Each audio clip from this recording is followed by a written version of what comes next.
دوستو، کیا آپ جانتے ہیں کہ بیت المعمور کیا ہے؟ بیت المعمور کے بارے میں حضرت صلی اللہ علیہ وسلم نے ارشاد فرمایا کہ بیت المعمور آسمان پر ہے جسے ذراح کہا جاتا ہے۔ وہ آسمان پر بیت اللہ کی بالکل سیدھ میں ہے۔ اس کی خبر جسے بھی ہے اسی کو ہے۔ اس میں ہر روز 70,000 فرشتے داخل ہوتے ہیں، لیکن انہیں وہاں دوبارہ داخل ہوتے کسی نے نہیں دیکھا۔ اس کی حرمت آسمان پر بالکل ایسی ہی ہے جیسے زمین پر مکہ میں خانہ کعبہ کی ہے۔ اسی طرح آثار صحابہ میں صحابہ کرام میں سے کسی نے حضرت علی رضی اللہ تعالیٰ عنہ سے بیت المعمور کے بارے میں دریافت کیا تو انہوں نے فرمایا کہ وہ آسمان پر ایک مسجد ہے جسے ذراح کہا جاتا ہے، اور وہ مسجد کعبہ کی شکل کی ہے، اور آسمان میں اور اس کے یعنی خانہ کعبہ کے عین اوپر ہے۔ آسمان پر اس کی عزت و حرمت ایسی ہی ہے جیسے زمین پر خانہ کعبہ کی ہے۔ اس میں ہر روز 70,000 فرشتے نماز پڑھنے جاتے ہیں، لیکن وہ وہاں دوبارہ نہیں جاتے۔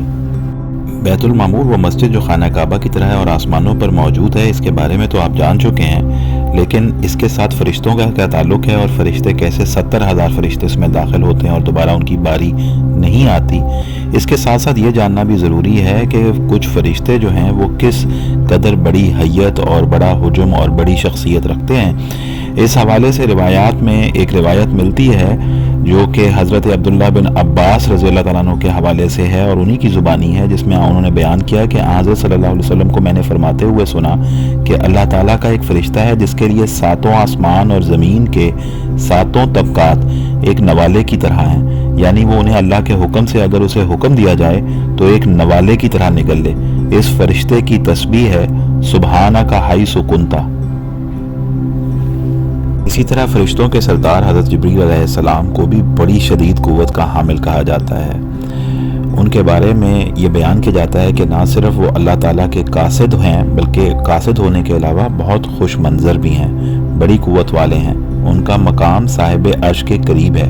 ان تمام باتوں سے جبریل علیہ السلام کے اعلیٰ اوصاف کا پتہ چلتا ہے کہ وہ کتنے صاحب علو مرتبت ہیں، نیز یہ کہ وہ عرش مجید کے قریب اللہ تعالیٰ کے جملہ احکام بجا لاتے ہیں، جن میں انبیاء علیہ السلام کی طرف اللہ تعالیٰ کی جانب سے ترسیل وحی بھی شامل ہے۔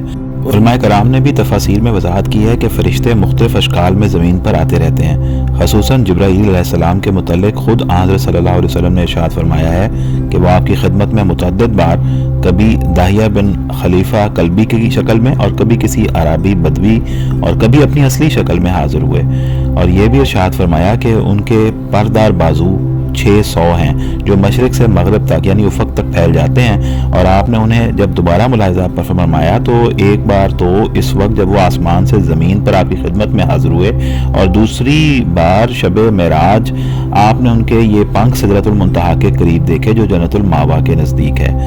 اللہ تعالیٰ کے ارشاد کے مطابق ہے، جس میں اللہ تعالیٰ نے حضرت جبرائیل علیہ السلام کے بارے میں فرمایا علمہ شدید القویٰ، یعنی وہ بڑی قوت والے ہیں۔ دوستو، اس ویڈیو کا مقصد یہ ہے کہ فرشتوں پر ایمان پرائمریلی ہمارے بنیادی ایمانیات کا حصہ ہے۔ بنیادی طور پر توحید پر ایمان، انبیاء پر ایمان، رسول اکرم صلی اللہ علیہ وسلم کے آخری نبی ہونے پر ایمان، کتابوں پر ایمان، فرشتوں پر ایمان، آخرت پر ایمان، تقدیر پر ایمان، یہ بیسک ایمانیات ہیں جس کے بارے میں ہمیں نہ صرف معلوم ہونا چاہیے بلکہ سوچنا چاہیے، پڑھنا چاہیے، اور اس کے بارے میں سوچ کو گہرا کرنا کی ضرورت ہے ہمیں، یہ تاکہ ہمیں یہ معلوم ہو سکے کہ کس حیت کا وہ نظام ہے جو بالائے آسمان قائم ہے، اور زیر آسمان زمین کا نظام کتنا معمولی ہے اس نظام کے آگے، جس کو چلانا کتنا اللہ کریم کے لیے آسان ہے، اور اللہ کریم نے اپنی حکمت کے تحت اور اپنی مشیت کے تحت اس نظام کو ایسے ہی وضع کیا ہے کہ مخلوقات کا نظام مخلوقات کے ذریعے سے چلایا جائے، انسانوں اور جنوں کا نظام فرشتوں کے ذریعے سے چلایا جائے۔ تو فرشتے جو ہیں ان کے بارے میں اپنے مطالعے کو وسیع کیجیے۔ میں بھی کوشش کروں گا کہ آپ کے لیے کچھ اور ویڈیوز ایسی بناؤں جس میں فرشتوں کے بارے میں اور انفارمیشن بھی آپ کے ساتھ شیئر کی جائے۔ بہت شکریہ۔ السلام علیکم ورحمۃ اللہ۔